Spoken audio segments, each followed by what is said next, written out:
Les maladies bulleuses sont des maladies auto-immunes, c'est-à-dire qu'elles sont liées à un dérèglement de l'organisme qui va fabriquer des anticorps anormaux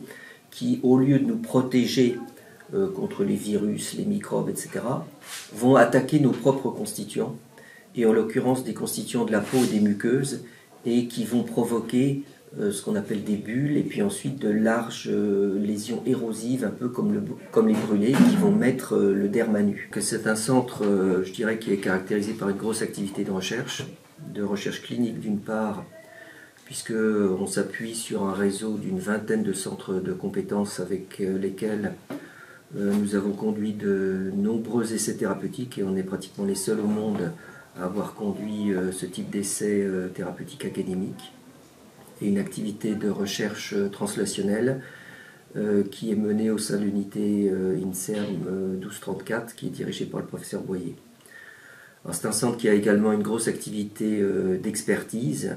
à la fois clinique avec des RCP, des avis, à peu près une centaine d'avis que l'on donne par an pour des centres français et des centres étrangers, et puis une activité d'expertise biologique, puisqu'il y a environ 1000 sérums par an qui sont adressés au laboratoire pour des explorations.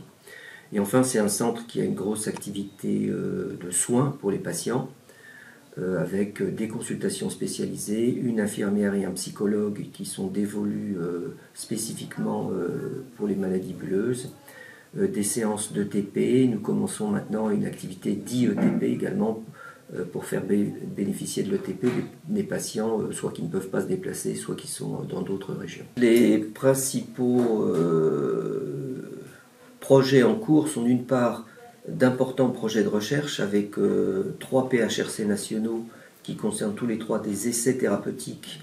dans différentes maladies. Il y a également pas loin d'une dizaine de projets translationnels qui sont en cours au laboratoire. Et enfin, c'est la mise au point et le développement des séances d'IETP, qui est pour le moment, je dirais, un peu au stade embryonnaire. On a commencé quelques séances et qu'on souhaiterait développer et pouvoir proposer à un plus grand nombre de patients.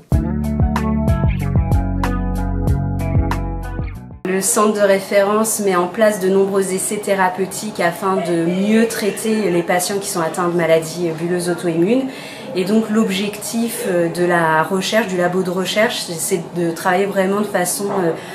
translationnelle avec ce service de dermatologie. Et nous, au laboratoire, on va récupérer les prélèvements des patients qui sont suivis dans le service de dermato pour analyser plus précisément, donc d'une part, ce qui va se passer au niveau physiopathologique, pour mieux comprendre les mécanismes qui sont impliqués dans les maladies bulleuses auto-immunes, et puis expliquer par exemple au cours des traitements ce qui va faire qu'un patient va rechuter par rapport à un autre patient qui ne va pas rechuter, ce qui va se passer au niveau de ses cellules, pour après faire d'autres essais thérapeutiques plus ciblés pour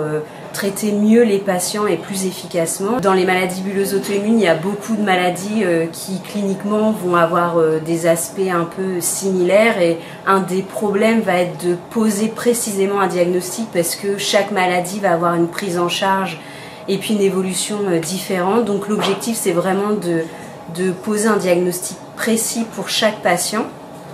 Et actuellement, avec les tests